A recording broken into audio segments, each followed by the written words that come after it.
Gut. Danke, Joni, für deine Einleitung.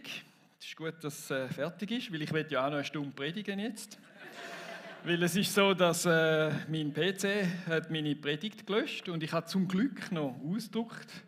Wir gehen also wieder in die Steinzeit. Ich habe das Ding, aber ich habe keine Uhr. Da, weißt du, wo mich warnt. Darum könnte länger gehen. Könnt ihr vom Welcome geschwind jemanden hinterher schicken zu den Kids, dass die es dann auch wissen. Na gut, hey, meine letzte Predigt und wir haben das Thema Vater unser und das ist, oder unser Vater und das ist etwas, ich finde es super, dass ich meine letzte Predigt da drin investieren kann. Und eben, der Joni hat schon gesagt, die letzte Predigt ist natürlich nur die letzte Predigt in meinem Angestelltenverhältnis von der GVC. Es ist ja so, dass ich schon 3 Daten habe, wo ich wieder auf der Bühne bin bis Ende Jahr. Also es ist nicht so, dass er da jetzt gross Krokodilstränen und so weiter, oder? Und ja, wenn ihr immer klatscht nach jedem 3. Satz, dann meinst du, genau. Und es ist ja so, oder? Wir werden auch die Kirche nicht verlassen. Miriam und ich sind da in der Kirche, wir finden das die coolste Kirche und ich habe euch alle lieb, auch den Joni, den Joel und auch sonst die Leute und so weiter. Das ist ja, ist gut. Genau. Und ich werde eine neue Aufgabe anfangen in der Ancora Meilenstein. Das ist eine Stiftung. Ich werde... Nein, jetzt! Gottfried Stutz, du! Ah, das ist... Ja, gut. Ja, ich meine, du bist mein Chefchef, der jetzt klatscht hat. Ja, du klatschst dann auch nicht mehr nach 3 Monaten, ich sage das. Na gut. Ja, das... Also das ist in Uessiken, das ist bei Mur, dort arbeite ich dann und ich habe einfach eine neue Aufgabe und bin ganz ehrenamtlich, wie die meisten von euch dann auch, hier in der Kirche. Ist gut, jetzt wisst ihr ein bisschen, wo es hingeht und woher ich komme.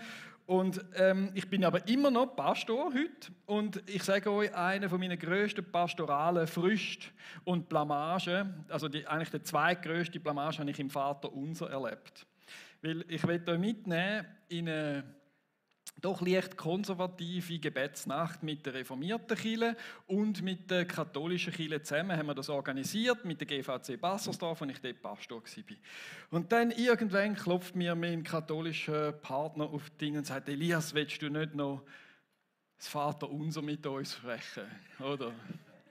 Und ich meine, wenn du etwas müsstest können als Pastor, oder? Dann ist es ein Gebet. Und das ist nicht das hohepriesterliche Gebet aus dem Alten Testament, das ist das Vater oder unser Vater. Und ich bin nicht über die Anrede rausgekommen, ehrlich gesagt. Das war recht peinlich und meine Kollegen so, Ja. Apropos Anrede. Unser Vater, das hat der Joni das letzte Mal predigt, oder Vater unser, und das ist eine Sensation. Ich bin da auf dem Stuhl gehockt und es hat mich elektrisiert, nochmal wirklich festzumachen, hey, ich habe einen Vater im Himmel. Und mit dem Papi kann ich reden. Und ich weiss nicht, ob dein Papi gut oder schlecht war. Wenn er schlecht war, stellst du dir gleich einmal den besten Papi vor, den du dir vorstellen könntest. Wenn du einen guten Papi gehabt hast, dann nimmst du halt den, oder? Und dann multiplizierst du das mal 10. Und dann ist das so ein Vater, der, ich meine, mach mal ganz bildlich, im Himmel hockt und will mit dir schwätzen und will mit dir dran sein. Und das ist das, was der Joni das letzte Mal so gut predigt hat. Und ich wirklich... Hey, wow, ich kann wirklich jederzeit zu meinem Vater gehen. Und ich habe da das auch noch, dass man sich ein bisschen daran erinnern kann. So, oder? Dass wir den Vater haben. Und das ist für mich so einfach eindrücklich gewesen. Und dann kommt noch der Joni mit dem Unser. Also ich bete 2 Wörter und es verbindet mich absolut mit dem Vater im Himmel, wo ich mit allem kann dort hinkommen, wo ich alle Liebe, alle Trost, alle Heilung, alles, was ich brauche, überkomme. Und das Unser verbindet mich mit dir. Als Familie, als hey, wir sind im Fall Brüder und Schwestern, wir sind zusammen. Es ist nicht mein Vater und du musst schauen, oder? Sondern es ist unser Vater. Und es ist so eine tiefe Predigt für mich, wenn du sie verpasst hast, los sie nach. Das ist wirklich etwas, was mich dort sehr fest drin hat und das ist die Anrede, die wir hatten. Und es ist die oberste Stufe da von dieser Gebetsleiterin. Ich habe geheiligt werde dein Name, das war auch noch vom Joni. Aber ich will ja eine neue Predigt halten und nicht seine nochmal.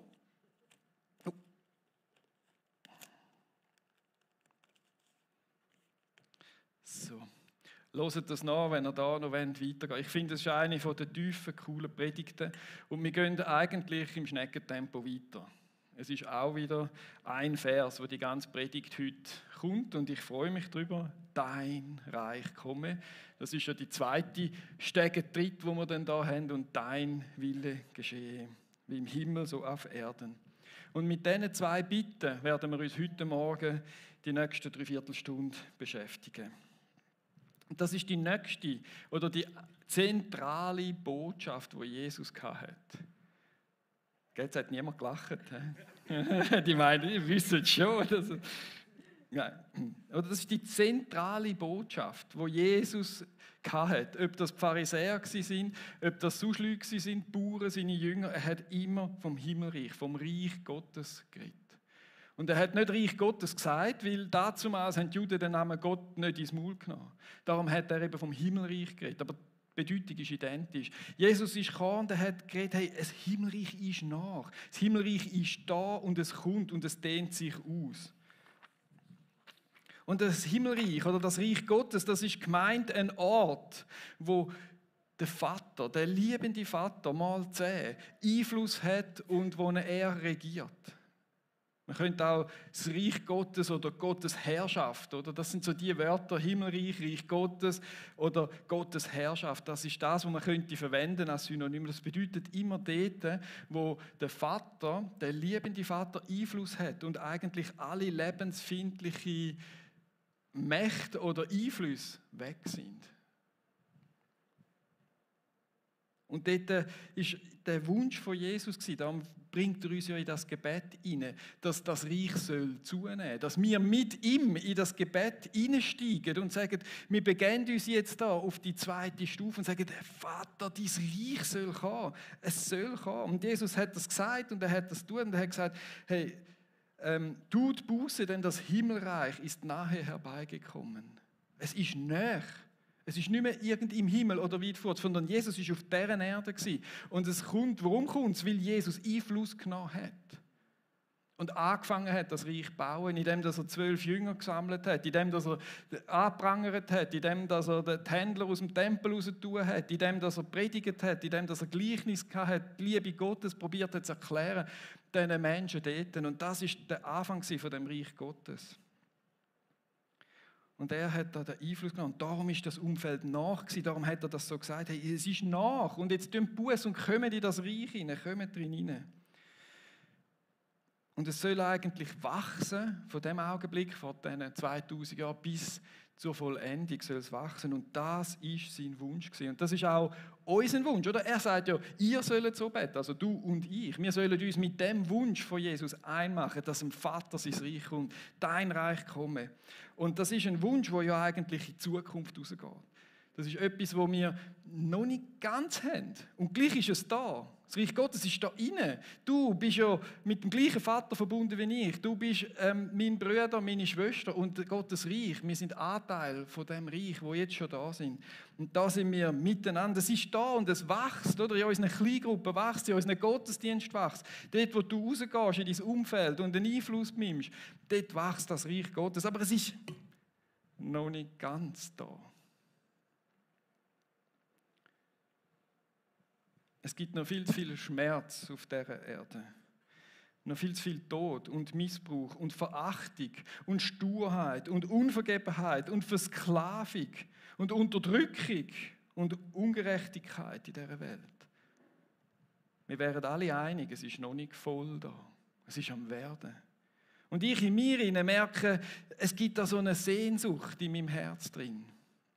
Und ich kann euch sagen, jede coolste Ferien könnte die Sehnsucht nicht stillen. Die ist da. Und auch wenn ich mir noch so einen grossen Fernseher kaufe und noch so ein cooles Auto habe, habe ich beides, oder? Und gleich ist die Sehnsucht nicht gestillt. Es gibt eigentlich nichts auf dieser Erde und die Erde kann die Sehnsucht nicht stillen. Und der C.S. Lewis, der hat das gesagt, er hat gesagt, schau, wenn du das hast in deinem Herzen, du hast es vielleicht nicht immer, es ist vielleicht latent ein bisschen da, oder? Aber ich spüre es immer nach den Ferien. Dann hast du die schönsten Ferien im Engadin verbracht und alles, oder? Und du kommst zurück und leer. Etwa so fühlt sich dann das oder? Oder du schaust den coolsten Film und am Schluss ist nur noch das Rauschen, wenn der Sender fertig ist und es ist leer. Und der C.S. Lewis sagt, das ist ein Zeichen dafür, dass du vielleicht nicht für diese Welt gemacht bist, sondern für eine andere Welt. Für die nächste Welt, für das Himmelreich. Und darum ist unsere Bitte und unsere Hoffnung eine Zukunftshoffnung, wo wir sagen, hey, dein Reich komme. Ich will unbedingt in dein Reich. Es hilft uns auch, aufs Ziel fokussiert zu sein, wo unseren Glauben eines Tages hinführt, ins Himmelreich. Und ihr werdet bei ihm wohnen. Ihr werdet bei ihm wohnen. Und sie werden sein Volk sein. Und er selbst, Gott, mit ihnen. Wir werden mit Gott zusammen wohnen. Und er wird ihr Gott sein. Und Gott wird abwischen alle Tränen von ihren Augen. Und der Tod wird nicht mehr sein. Noch Leid, noch Geschrei, noch Schmerz. Nichts mehr. Denn das Erste ist vergangen. Und der auf dem Thron saß, sprach, siehe, ich mache alles neu. Und das ist das, was Jesus uns mit drin nimmt. Dein Reich komme. Kommt, wir alle miteinander, gehen in das Gebet hin und wünschen uns, Herr, das soll passieren. Ich wünsche mir nichts anderes. Ich sehe, ich bin nicht gemacht für die Erde. Ich erkenne das an. Da gibt es keine Befriedigung. Sondern ich bin gemacht für etwas Neues, für eine andere Welt. Und ich habe sie beschrieben da in Offenbarung 21. Und das ist ein Wunsch, wo ich sage, hey, dein Reich soll kommen.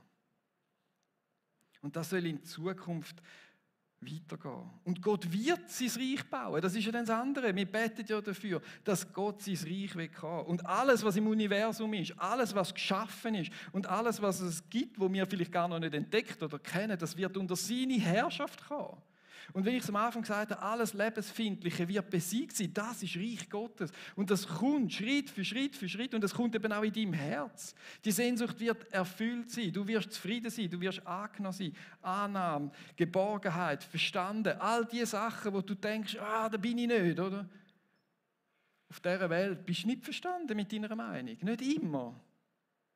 Auch wenn der andere ein Bruder ist. Und wenn wir beide den gleichen Vater haben und, aber es ist noch nicht da. Und was für ein Glück, was für ein Glück. Jeder, der dem Jesus nachfolgt und in sein Gebet einsteigt, der glaubt, der wird nicht verloren gehen. Sondern das ewige Leben haben, genau in dem Reich Gottes. Johannes 3,16, den kann ich wenigstens als Pastor. Den habe ich schon vorher können. Was für eine Gnade. Was für eine Gnade hat er mich gefunden. Der Jesus hat mich gefunden. Und ich meine, was für ein Wunder ist es, dass ich dann seine Liebe angenommen habe. Und ich gesagt habe, hey, ich will mit dir leben. Was ist das für ein Wunder, dass so etwas passiert? Und so komme ich eine Zukunftshoffnung über. So nimmt mich das Gebet, dein Reich komme, dein Wille geschehe, das nimmt mich in eine Zukunftshoffnung, in einen Zukunftsglauben mit drin hinein. Und wenn ich dann Leid, Tod, Gewalt, Missbrauch erlebe, wenn ich meine Sehnsucht in der nächsten Ferien wieder erlebe, ich weiss ja, dass sie kommt jedes Mal, aber dann kann ich hingehen und sagen, hey, nicht mehr lang. Nicht mehr lang. Und das Reich kommt. Und dort ist es gut. Und auf das freue ich mich. Und das ist ein Gebet, wenn wir dort drin hineinsteigen. Wir haben den Vater, wir haben unsere Familie, wir haben im Himmel, oder, dass er allmächtig ist. Und dann kommt das, sein Reich. Wir haben eine Zukunftshoffnung. Jemand, wo man sagen kann, ja, ich halte es noch aus, es geht nicht mehr lang. Nicht mehr lang. Es kommt. Und es wird kommen, das kann ich dir versprechen. So viel ist in der Bibel schon prophezeit worden, in Erfüllung gegangen, auch das kommt. Weil das ist die Vollendung. Dein Reich kommt, ist ein Bitte, das aber auch im Jetzt ist. Ich meine, ist ja schön, wenn wir jetzt da miteinander geredet haben und ich habe da die Hoffnung und und so ein bisschen den Speck durchs Maul gezogen, oder? Aber es ist auch eigentlich ein Gebet, das für jetzt gilt. Jesus hat das Verlangen, dass Gottes Reich schnell und in vollem Ausmaß präsent wird. Und das sagt er seinem Vater. Und dort können wir mit ihm drin hineinsteigen, in das Gebet hinein, in die Sehnsucht hinein, die Jesus da hat. Oder? Hey, es soll auf dieser Erde kommen. Alle Ungerechtigkeit soll weggehen. Alles Leid soll weggehen. Ich will, dass es anders wird, Jesus. Oder Vater. Und das ist Jesus auch so gewesen. Wenn er in der Stille war, hat er gesagt, leck, ich sehe so viel Unterdrückung, so viel Gewalt, so römisches Reich und Kreuzigungen und Zeug und Sachen. Herr, dein Reich soll kommen. Und er hat seine Jünger da so drin hineingenommen. Und wenn du jetzt Armut, Unterdrückung, Missbrauch, was auch immer siehst, dann gehen wir doch wie Jesus ins Gebet. Und gehen flehen zu dem Vater im Himmel und sagen, hey, ich will, dass dein Reich kommt. Ich will, dass das kann enden. Ich will etwas, dass es verändert ist. Und dass du das Drängen in deinem Herzen auch hast. Jesus hat gesagt, betet so, wenn ihr Leid empfindet oder erlebt oder seht in eurem Umfeld, dann betet Jesus, dein Reich soll kommen über diese Person, über den Konflikt, über diese Missverstandenheit, über den Menschen und so weiter. Oder? Es ist ein Drängen, das Jesus hat, wo er uns drin nimmt. Und es gibt wieder mal einen coolen Schweizer Theologen, den Karl Barth. Er ist vielleicht für die einen ein bisschen nicht nur anerkannt, aber der hat etwas so Cooles gesagt. Der hat gesagt, schaut, liebe Leute, wie man beten soll, das steht in der Bibel. Was wir beten sollen, das steht in der Zeitung. Aha, gut, gell? So. Jetzt hätte ich mal eine Frage. Wer von euch kommt auf euer Handy Push-Nachrichten über bei einem News? Wir haben doch schon ein paar. Gut, damit ihr nicht so allein seid. Wer von euch würde sich so sagen, hey, also News-Junkie ist vielleicht ein bisschen übertrieben, oder? Aber eigentlich 20 Minuten, zack, bam, und dann, sagen wir auf dem WC, hä? Ich weiß, das ist sehr privat und so. Wer streckt auf? Genau. Ja, siehst du, und dann nehmen wir die dazu, oder? Hey, liebe News-Junkies, wenn ihr schon einfach die 3 Sätze oder die 2 Überschriften, die es gibt, die ein Thema ja 0,0 erfassen können und einfach lesen, weiterscrollen. Das habe ich jetzt auch gemacht, habe ein kleines Büchlein darüber gelesen, jetzt habe ich all meine News gelöscht, weil es spielt keine Rolle, ob ich jetzt weiss, ob Britney Spears dort ist oder da. Ist egal, ob ich jetzt weiss, was der Biden wieder dort erzählt hat, für mein Leben irrelevant. Darum habe ich es jetzt gelöscht. Aber alle die das machen, das ist super. Wisst ihr wieso? Jetzt können wir etwas lesen in diesen 20 Minuten und dann beten wir über diese Schlagziele, dass Gottes Reich dort kommen soll. Das ist das, was Jesus sagt. Hey, betet, dein Reich komme. Und wenn ihr Leid und Ungerechtigkeit und all das seht und das geschwind durchscrollt, wisst ihr, was es auch hilft, wenn man das macht? Bettend News durchscrollen. Es hilft, wenn du reingehst, dass du merkst, das Thema ist in diesen 2 Sätzen gar nicht so behandelt. Es ist viel komplexer. Es gibt ja praktisch nichts, was so einfach ist, wie eine News-Überschrift. Aber das Thema dahinter ist sowas von komplex. Sowas von, es sind nicht einfach alle die dem böse und das sind alles Verschwörer und der ist sowieso und der und ja und nein, sondern es ist viel komplexer. Und wenn du anfängst, beim Scrollen ins Gebet hineinzugehen, weil du liest ja viel über Leid und den Bombenanschlag und dort und Amoklauf und Zeug.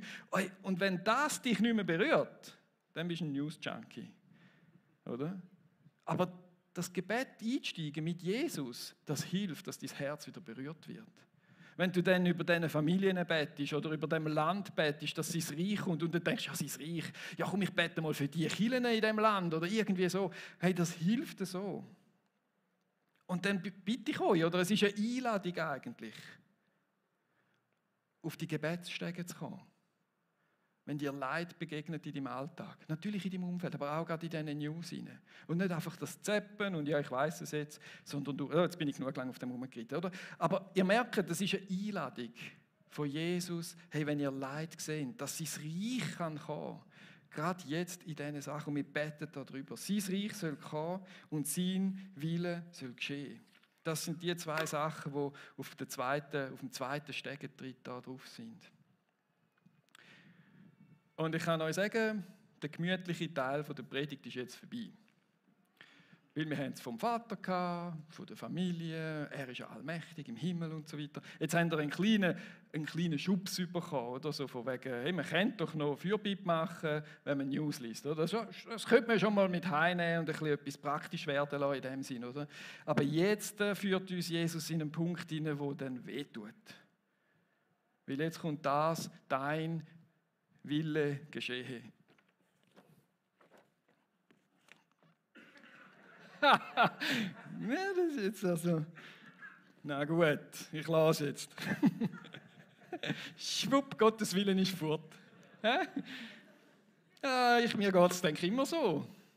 Ich bete viel mehr meinen Willen. Oder, Herr, ich brauche unbedingt schönen Sonntagnachmittag, ich will Suppe. Hey, schönes Wetter wäre super, Jesus. Und Jesus, eigentlich habe ich Leid nicht so gern. Eigentlich könntest du nicht alles Leid vor mir halten, Jesus. Und übrigens, ich bräuchte ein bisschen mehr Geld. Okay, ein bisschen viel mehr. Also eine Lohnerhöhung, Herr Jesus, wäre super. Und ihr merkt, oder, da beten wir unseren Willen. Wir beten unseren Willen. Und es ist wie da. Es ist wirklich cool, sind wir. Natürlich, ich glaube von Herzen, dass wir einen guten Vater haben, dass er will, dass wir versorgt sind, dass es uns gut geht und wir gesund sind. Das ist klar, ich will das nicht in Frage stellen, oder? Aber so oft bete ich meinen Willen. Oh, ich will gerne ein gemütliches, schönes Leben. Wäre doch schön, wenn heute Abend noch ein Krimi käme oder etwas und die Lohnerhöhung und eben das schöne Wetter und so, oder? Aber ich glaube, dass Gott da ist. Aber genau auch in dieser Frage, wenn Gottes Wille soll geschehen, was machen wir? Wir nehmen Jesus Christus als Vorbild. Was hat er denn gemacht? Was hat er denn gemacht? Wie ist er denn mit dem Thema umgegangen? Gottes Wille, mein Wille. Ich könnte jetzt da noch lange referieren und eben, ich will da auch kein schlechtes Gewissen machen. Ich bleibe ja auch für meine Lohnerhöhung. Sie ist noch nie gekommen, Joni. Nein. nein, gut. Aber ihr versteht, was ich meine, oder? Wir nehmen das an, wir behandeln es, aber ich will euch auch nicht gerade vor den Kopf stoßen, oder? Sondern wir nehmen Jesus als Vorbild, oder? Wo betet, dein Wille soll kommen. Und es ist wieder eine Einladung, in dem Alltag hinein auf die Gebetstreppe zu kommen. Und wenn wir dann auf die Gebetstreppe gehen, wenn Jesus, er ist ja stundenlang, manchmal nächtelang im Gebet gewesen mit dem Vater, um herauszufinden, was ist denn dein Wille? Der hat gerungen, dass sein Reich kommt, dass sein Wille geschieht. Er hat sich Zeit genommen, das hat Joni das letzte Mal so gut erzählt. Er hat sich Zeit genommen und ist gegangen und hat gesagt, hey, und ich gehe wieder auf die Stege und gehe beten und ich fahre wieder oben an und er muss sich wieder daran erinnern, das ist ein Vater. Und er muss sich daran erinnern, der ist allmächtig und er hat einen heiligen Namen. Und er hat daran erinnert, Gebet und Reich und all das soll kommen. Und das ist vielleicht eine Nacht gegangen. Und nämlich, wenn wir so dran gehen, wenn wir jetzt da langsam durchbeten, dann wird das Vaterunser nicht 20 Sekunden gehen und du hast es abgeklärt, sondern dann wird das eine lange Geschichte, wo du kannst durchbeten. Und genau so hat es Jesus gemacht. Und genau in dieser Zeit, als er auf dieser Treppe war, ist ihm ja der Vater begegnet.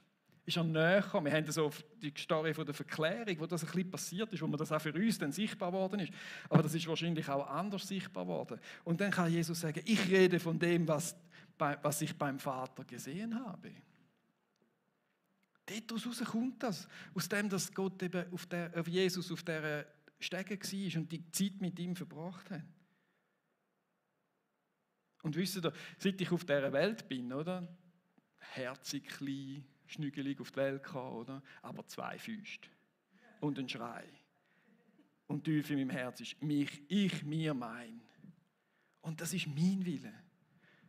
Und wenn es in Not geht, oder, dann kommt mein Wille wieder vor. Und ich will die Not nicht. Ich will das nicht durchleiden. Ich will eigentlich ein gutes Leben haben. Jesus, schenk mir ein gutes Leben. Und dann nehmen wir uns Jesus zum Vorbild. Wie hat er denn reagiert? In dem Leiden, in diesen strengsten Zeiten, oder? In größter Not betet er, mein Vater, wenn es möglich ist, lass diesen bitteren Kelch an mir vorübergehen.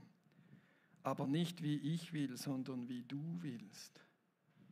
Jesus war mit 30 schon weiter als ich mit 50 in diesem Thema. Und das ist so das Gewaltige. Auch dann, wenn es ans Lebige geht, sagen, hey, ja, weißt du was, ich dein Wille, Jesus. Ich unterordne mich deinem Wille. Und weißt du, wenn Jesus schon so gerungen hat im Garten, wie fest muss ich ringen? Mit der Korrektur vom Heiligen Geist, dass der kommt und mir dann sagt, schau du, ich hätte gern diesen Weg von dir. Und es wird den Weg unten durchgehen, bis es nachher besser wird. Oder weißt du was, es geht nur ab. Du hast ja die Hoffnung vom Reich Gottes, wo eines Tages kommt. Nicht lang, aber da musst du jetzt durch. Und ich bewundere all die auf Afrika gehen und den Swimmingpool da in der Schweiz und alles schöne Leben hinter sich lassen und dann dort gehen und arbeiten und tun und machen.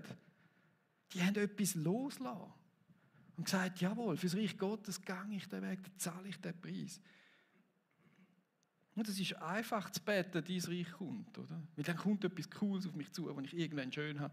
Aber wenn es darum geht, Gottes Wille zu beten, dein Wille geschehe, dann heisst das, mein Wille muss ein Stück weit abnehmen und sein Wille zunehmen. Und wenn wir uns jetzt fragen, ja, wie soll denn das konkret gehen, dass ein Reich Gottes bauen wird? Das ist ganz einfach die Antwort, durch dich. Weil du den Willen Gottes tust. Das ist ganz einfach. Aber zwischen dem Tun oder unten ist das Tun. Zuerst kommt durch dich, weil du den Willen Gottes suchst. Weil du den Willen Gottes erkennst. Weil du den Willen Gottes bejahst. Und dann kommt das Tun. Das ist ein Prozess. Und ich glaube, jeder von uns und im Livestream auf der Stube, wir sind alle auf diesem Prozess dran. Du bei deinem Thema. Dort, wo du am Ringen bist. Auf dieser Stege. Wo du sagst, Jesus, ich will, dass dein Reich oder dein Wille in diesem Thema passiert in meiner Familie. Was ist dein Wille? Dann suchst du ihn. Und Gott wird sich zu erkennen geben. Und das tut dann vielleicht weh. Und dann ringst du dich nochmal durch und bejahst ihn. Und wenn du dann bejaht hast, dann sagst du, ich tue es auch. Kostet es vielleicht etwas. Und ich lese gerade das Buch von jemandem und bei dem ist der Prozess 5 Jahre gegangen, in einem Thema. Das ist zwar das Thema, aber trotzdem. Also ich will nicht Druck machen, aber bleibe dort dran.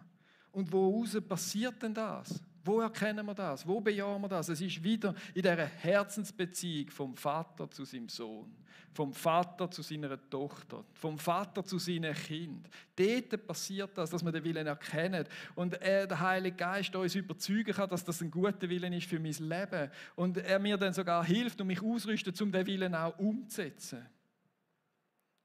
Und es hat etwas völlig anderes damit zu tun, als irgendwie religiöse Handlungen zu machen oder Pflichtbeziehungen zu leben oder ein mehrfaches religiöses Abelieren vom Vater unser. Wie das sagt Jesus auch. Dieses Volk ehrt mich mit den Lippen, aber ihr Herz ist fern von mir. Vergeblich dienen sie mir, weil sie lehren solche Lehren, die nichts als Menschengebote sind. Und das will ich da oben nicht machen. Ich will eigentlich nur eine Sache sagen. Kommt auf die Gebetstreppe. Lasst euch ein auf das Vaterunser. Nur schon die ersten 2 Stufen, wo wir die 2 Predigten, die wir jetzt durchgehabt haben, die werden eine Veränderung in deinem Leben machen. Und du wirst Gottes Willen erkennen. Und du wirst eine Herzensbeziehung zu deinem Vater im Himmel bekommen oder zu Jesus, zum Heiligen Geist in der heutigen Zeit dann ein bisschen mehr, oder? Und aus dem heraus fließt dann das wieder. Und dann merkst du dann plötzlich auf dieser Gebetsstufe, merkst du, ich bin ein Gesendeter. Ich bin eigentlich gesendet auf die Welt, das Reich Gottes auszubreiten durch das, dass ich den Willen vom Vater tue. Wie mich der Vater gesendet hat, so sende ich euch. Zu mir muss ich auch. Uns. Und dann geben wir unser Leben, unseren Willen her als ein lebendiges Opfer. Finden wir im Römer. Ganz eindrücklich. Es wird mir immer mehr klar, was der Paulus dort meint. Mit dem, dass ich jetzt mich da beschäftigt habe. Und dann können wir an seiner Stelle lieben, annehmen, vergeben. Wir können teilen. Und wir können uns Gedanken machen, was bedeutet es, der Schöpfung zu schauen in einer Zeit der Klimaerwärmung. Wir können konkret in den Alltag, in die 20 Minuten News, können wir überlegen, was ist da Gottes Wille? Herr, was willst du da? Das ist näher, das ist in meinem Dorf passiert. Was soll ich da machen? Ich will, dass dein Reich kommt. Zeig mir deinen Willen über dem hinein. Und welches Thema das es bei dir ist, das muss ja du mit Gott abmachen. Das musst du mit ihm ringen. Das musst du mit ihm klären auf dieser Stege. Du darfst das auf dieser Stege herausfinden. Auf dieser Gebetsstege darfst du dein Thema herausfinden. Was ist das, was Gott dir als nächstes seinen Willen zeigen will? Wo Gott dir als nächstes begegnen will? Und ich verspreche dir, je mehr Zeit wir auf dieser Gebetsstege verbringen, vom Vater unser, je näher, je herzensmäßiger wird die Beziehung zu unserem Vater, zu unserem Gott.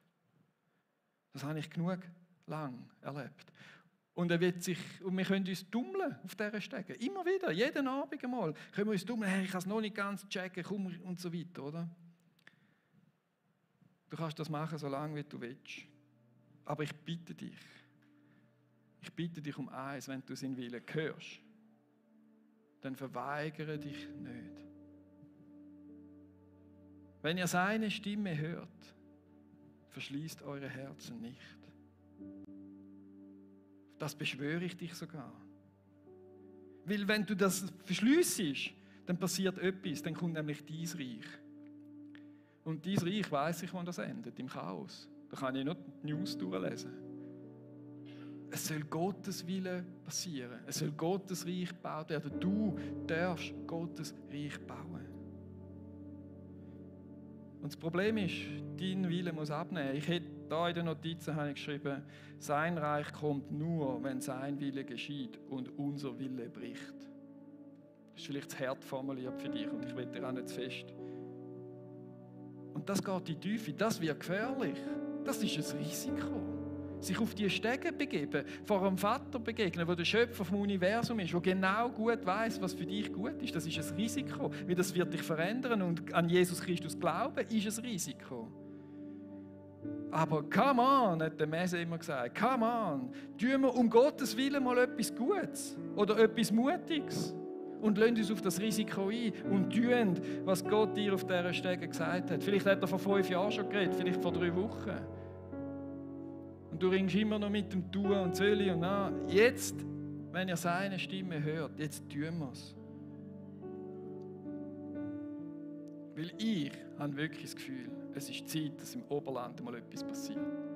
Dass in deinem Herz etwas passiert, dass in dieser GVC noch mehr passiert, dass in meinem Herz etwas und dass im Zürich Oberland etwas passiert. Und darum tun wir etwas Mutiges.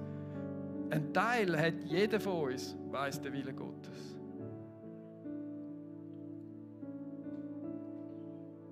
Verschliessen wir uns dem Teil, den wir kennen, nicht. Auch nicht hinter theologischen. Es könnte ja sein, dass wir es auch anders sehen können oder irgendwie so, oder? Wir verschliessen uns nicht, sondern tun das, was wir wissen, dass es zu tun gibt.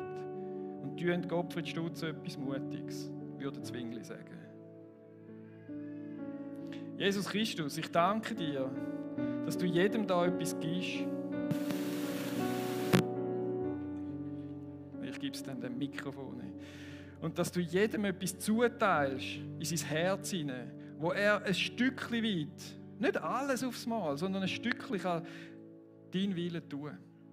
Und ich wünsche mir, dass der nebendran auch ein Stückchen von dem Willen tut. Und gemeinsam als Brüder und Schwestern, das tun wir so, als Gemeinde, als Lieb deinen Willen auf dieser Erde. Und wenn jeder sein Stückchen nimmt, dann gibt es am Schluss ein Ganzes. Und ich danke dir, Jesus, dass du so genial bist, dass du uns zusammen gemacht hast. Hey, machst du die Stückchen auch? Hey, machst du die Stückchen? Ja, ich mache es auch. Ja, gut, wir gehen zusammen den Weg. Und wir stützen einander und wir erinnern uns einander. Und ich danke dir, dass du, Heiliger Geist, jedes Herz hineinredest. Und wenn wir uns auf die Gebetsstege vom Vater unser machen, auf der ersten Stufe, auf der zweiten Stufe und so weiter, dass wir dann näher und von Herzen deinen Willen erfahren können und auch dein Reich bauen. Und ich danke dir, dass du zu jedem da rein ein liebender, guter Vater bist. Dass du jeden da rein annimmst. Und jeden da rein willst trösten und jeden da rein willst heilen. Und ich erinnere euch jetzt daran, dass das so ist. Und aus dem Geliebtsein raus tun wir deinen Willen. Fragen nach deinem Reich. Weil es ist ein gutes Reich. Es ist ein guter Wille. Danke, Jesus, hast du so viel Gutes für uns parat. Amen.